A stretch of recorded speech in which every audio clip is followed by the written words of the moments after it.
Buat anda yang ada masalah kewangan, ini 10 prinsip untuk betulkan tahap kewangan anda menurut guru saya Tuan Muhammad Zulkifli Syafi'i, penulis buku bestseller Misi Bebas Hutang. Pertama, disiplin menabung minimum 10% dari gaji setiap bulan. Amalkan simpan dulu, belanja selebihnya.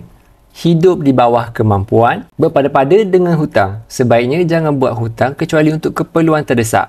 Yang kelima, nak beli sesuatu, menabung dulu. Bila dah cukup, barulah beli.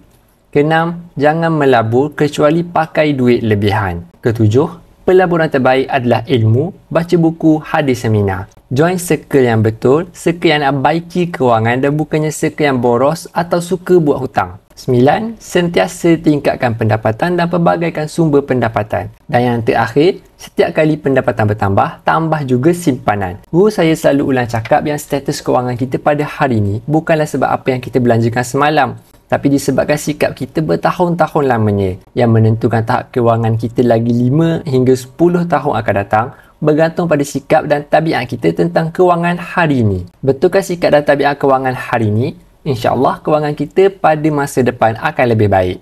Semoga perkongsian saya bermanfaat. Teruskan follow saya.